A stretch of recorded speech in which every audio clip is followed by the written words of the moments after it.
তবে জানলি বল, আজকে না গল্পটা ঠিক জমলো। কেন বলতে, প্রথমত আমার একটা জিনিস মনে পড়তো। গল্পটা কোথাও যেন শুনেছি, শোনা শোনা লাগে। কোথায় শুনেছি? তো শুনেছি কোনো একজন লোকের মুখে বা কোথাও শুনেছি। তবে ছাড়, বাদ দে, অন্যদিন এখন দাদুর কাছ থেকে গল্পটা শুনে নেবো একবার। ঠিক আছে, বল না কি বলতে চাইছিস। দেখ, মেন ব্যাপারটা হচ্ছে যেটা, গল্পটা তো চেনা চেনা লাগছেই আমার।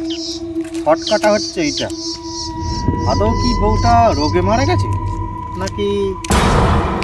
ঠিক আছে, চাপ নিস না, পরেও শুনে ফেলবো। ঠিক আছে, তো আজকে রাতও অনেক হয়েছে, আজকে আর বেশি দেরি করবো না। তবে ঠান্ডাও লাগছে, ঠান্ডাটাও পড়েছে। ঠিক আছে, একটু হেঁটে হেঁটেই যাই, গাটা গরম হয়। এই, কি হলো বলতো? এ হে, সাইকেলটা আজকেই খারাপ হতে হয়? দেখ দেখিনি কি কম্য।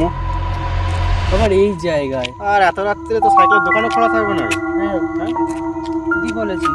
ঠিক আছে, চ হেঁটেই যাই, কালকে না হয় সাইকেলটা সারিয়ে নেবো, একটু এগিয়ে যাই। হ্যাঁ, দেখি চ। কি হয়। আরে, তুই নোটিস করলি? আসলে দাদু যে গল্পে কলেজের কথাটা বলেছিল, ঠিক সেই রকমই লাগছে না কলেজটা? হ্যাঁ, ঠিক বলেছিস তো, ওই রকমই কলেজটা লাগছে।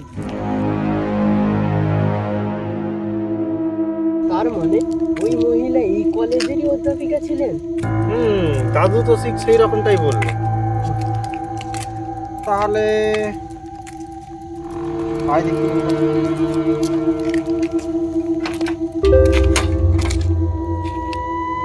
তাহলে একটু এগিয়ে গিয়ে দেখবি নাকি? তো আয় তাহলে।